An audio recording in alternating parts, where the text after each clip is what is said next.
속보, 축구팬들 뒷목 잡고 쓰러진다. 홍명보 정몽규 아웃. 축구팬들 뒷목 잡고 쓰러지게 만든 홍명보 정몽규 당장 아웃.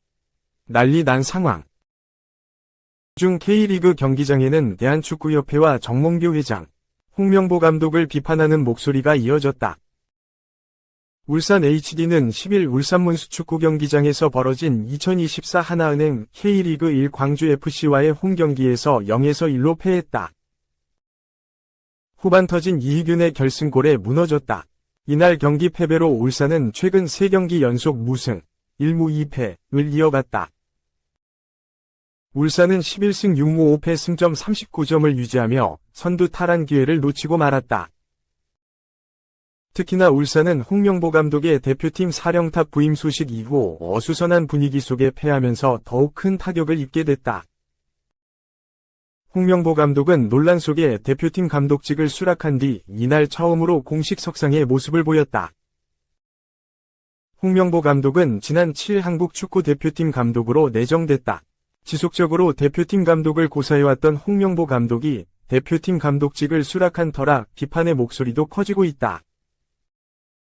지난 4월 홍명보 감독은 직접 대한축구협회에서 나보다 더 경험이 많고 경력과 성과가 뛰어난 사람을 데려오면 자연스럽게 내 이름은 나오지 않을 것이다. 내 입장은 항상 같기 때문에 팬들께서 걱정하지 않으셔도 된다.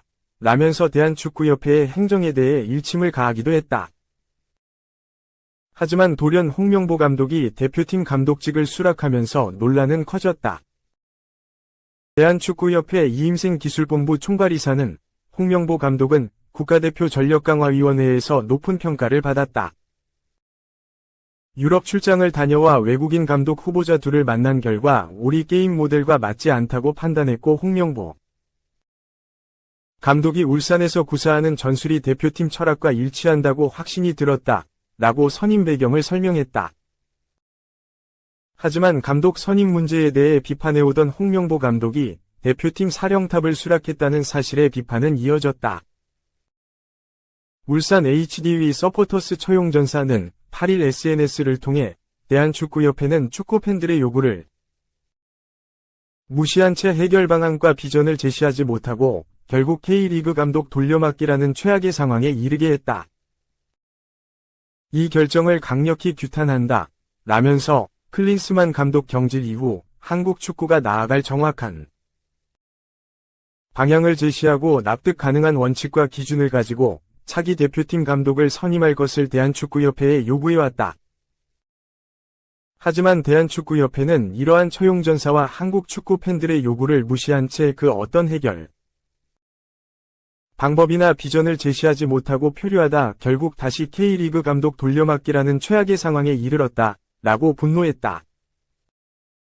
이날 경기는 성난 팬들의 분위기가 그대로 전달됐다. 경기 전 울산 선수들의 소개가 울려 퍼지자 팬들은 뜨겁게 환호하며 선수들을 연호했다. 하지만 감독이 소개되는 순간 차가운 야유가 쏟아졌다. 이후 전투적으로 응원가를 부르며 분노를 표출한 울산 서포터스는 선수 입장과 함께 준비한 걸개를 펼쳐들었다. 우리가 본 감독 중 최악이라는 내용부터 축협에게 MB, 거짓말쟁이 런명보, 문수 출입 금지, 축협 위한 MB 위 통큰 수락, 피노키옹 등의 강도 높은 비판 메시지가 내걸렸다. 광주FC 서포터스도 정몽규 아웃이라는 걸개로 이 사안을 함께 비판했다. 선수단 입장 후 벤치로 향한 홍명보 감독은 울산 팬들이 내건 걸개를 힐끗 쳐다봤다. 경기 시작 전 경기장이 쩌렁쩌렁 울릴 정도로 울산 서포터스는 정몽규 나가를 외쳤고 이후 홍명보 나가라는 구호를 외쳤다. 울산 서포터스의 목소리에 묻혔지만 광주 서포터스도 같은 순간 정몽규 나가라는 구호에 동참했다. 이날 경기장에는 최근 대한축구협회 전력강화위원회의 운영에 대해 날선 비판을 한 박주호를 응원하는 메시지도 내걸렸다. 용기 있는 박주호 와주저하지 말고 호기롭게 나아가라는 내용이었다. 경기 후 홍명보 감독을 비롯한 선수단이 서포터스석 앞에 서자 울산 팬들은 경기 전 내걸었던 걸개를 다시 펼쳐 보였다. 홍명보 감독은 선수단 뒤편에서 이 모습을 지켜봤다. 울산 서포터스 콜리더는 홍명보 감독에 대한 직접적인 언급을 피한 채 선수단을 향해 함께 더 열심히 뛰자. 앞으로도 최선을 다해달라.고 부탁했다. 울산 장내 아나운서는 우리 서포터스석에 걸린 걸개, 처용을 믿고 뛰어. 우린 떠나지 않아 라는 문구처럼 끝까지 포기하지 말고 뜁시다 라고 외쳤다. 한편 다른 K리그 경기장에서도 K리그 서포터스가 홍명보 감독 선임과 관련해 대한축구협회를 강하게 비판하는 메시지를 전달했다. 하루 전인 9일 김천종합운동장에서 벌어진 김천상무와 수원FC의 경기에서는 양팀 서포터스가 정몽규 아웃이라는 구호와 함께 용기 있는 발언을 한 박주호의 이름을 외쳤다. 10일 포항 스틸야드에서 치러진 포항 스틸러스와 강원FC와의 맞대결에서도 강원 서포터스는 5개월 만에 선택이 돌도록 K리그 무시가 한국 축구 근간을 흔든다는 걸개를 내걸고 협회를 강하게 비판했다. 2. 축구지도자협회 홍명보 선임 과정 독단적. 정몽규 회장 사퇴해야. 국내 축구 지도자들이 홍명보 국가대표 감독 선임 과정의 문제를 지적하며 대한축구협회 정몽규 회장의 사퇴를 촉구했습니다. 한국축구지도자협회는 12일 성명을 내고 홍명보 축구대표팀 감독 선임 과정이 절차적 정당성을 충족하지 못한 채 독단적으로 이뤄졌다며 정몽규 대한축구협회장의 사퇴를 주장했습니다. 지도자협회는 감독 선임 작업을 한 축구협회 전력강화위원회가 위원 사퇴로 5명만 남은 상황에서 새 감독 선임을 강행한 점을 지적했습니다. 지도자협회는 위원장을 다시 선임하고 위원 역시 추가해 해당 위원회가 이 일을 매듭짓게 하는 것이 상식이라면서 만약 기술위원회로 이관하려 했다면 남아있는 위원의 동의를 얻어 이사회를 거치는 절차를 거쳐야 했다고 주장했습니다. 지도자협회는 또 감독 선임 작업을 마무리한 이임생 축구협회 기술이사가 밤늦게 홍 감독을 찾아가 감독직 수락을 부탁한 것에 대해서도 면접 등 절차를 지키지 않은 것이라고 지적했습니다. 3. 정몽규, 성적 나쁘다고 회장 퇴진, 내 업적 80점.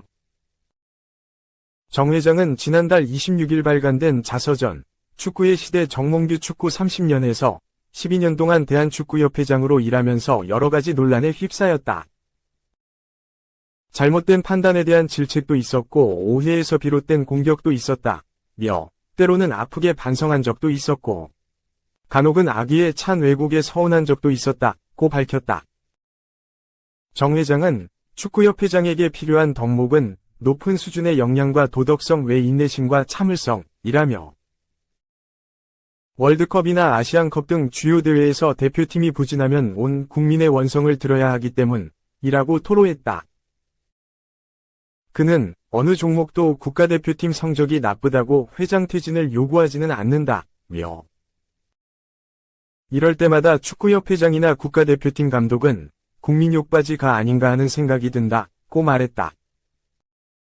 정 회장은 지난해 3월 축구협회가 승부조작 축구인에 대한 사면을 발표했다가 사흘 만에 번복한 사면 파동에 대해서도 설명했다.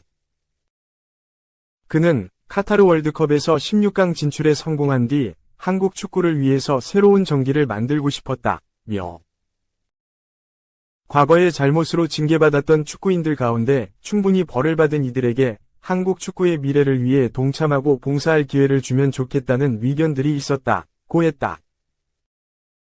이어 협회의 사면 결정에 대해서 팬들과 언론이 강하게 반대했다. 때의 강도는 상상하기 힘들 정도로 셌다며 용서하지 못하는 자는 사랑도 못한다고 강조했다. 그러면서 요즘은 아이돌도 학창시절에 학원폭력 논란으로 퇴출되는 세상이라며 나는 승부조작 사태를 직접 겪었기에 이때의 구체적 정황을 자세히 알고 있는 사람 가운데 한 명이라고 할 수 있다. 외부에 알려지지 않았던 내막도 알 만큼 알고 있다. 이런 사건의 성격상 완전한 적발과 척결은 있기 힘들다고 주장했다. 정 회장은 승부조작을 한 선수들을 축구계에서 단절시키는 것만으로 어른들의 책임을 다했다고 하는 것은 위선적 측면이 있었다며 결과적으로 사면심사위원회의 판단과 일반 팬들의 눈높이에 큰 차이가 있었다. 사면을 고민했던 진의를 제대로 전달하지 못한 아쉬움이 있다. 고했다. 그는 또 누군가 내 임기 도중 이뤄냈던 업적에 대해 점수를 매겨보라고 한다면 10점 만점에 8점 정도는 된다고 대답하고 싶다. 나는 점수에 상당히 박한 편이라 내가 8점이라고 하면 상당히 높은 점수라고 평가했다. 4. 8강 탈락, 손흥민이 눈물 흘렸던 그 대회. 금메달, 브라질 리우 올림픽 베스트 11. 브라질 대표팀이 2024 파리 올림픽 진출엔 실패했지만 2016 리우 올림픽 당시 금메달을 땄다. 축구 통계 매체 트랜스퍼마크트 브라질파는 1일 한국 시간 공식 SNS를 통해 2016 리우 올림픽 당시 브라질 결승 베스트 11을 조명했다. 포메이션은 4-2-3의 1이었고 가브리엘 제수스, 네이마르, 루앙, 가브리엘 바르보사, 왈라시, 헤나투 아우구스투, 도글라스 산투스, 마르키뉴스, 호드리구 카이오, 제카, 웨베르통이 선발로 나왔다. 브라질은 자국에서 열리는 올림픽에서 금메달을 따기 위해 최고의 전력을 구축했다. 유럽에서 촉망받는 유망주로 거론되던 펠리피 안데르송, 하피냐, 마르키뉴스를 뽑았고 와일드카드로 참가한 네이마르를 앞세워 올림픽 정상을 목표로 삼았다. 올림픽에서 브라질은 금메달과 인연이 없었다. 1984년 LA 올림픽부터 참가했지만 번번이 아쉬움을 삼켰고 한 차례도 우승을 차지하지 못했다. 2008 베이징 올림픽에서는 동메달, 2012 런던 올림픽에서는 은메달에 만족해야 했다. 브라질은 덴마크, 이라크, 남아프리카 공화국과 한 조에 묶였다. 객관적인 전력에서 브라질이 우위에 있는 만큼 브라질의 쉬운 조별리그가 예상됐다. 하지만 브라질은 생각처럼 힘을 발휘하지 못했다. 1승 2무를 거두며 힘겹게 조 1위로 토너먼트에 올랐다. 토너먼트 진출 후 브라질이 명성이 맞는 경기력을 보여주기 시작했다. 브라질은 8강에서 콜롬비아를 만나 2에서 0완승을 기록했다.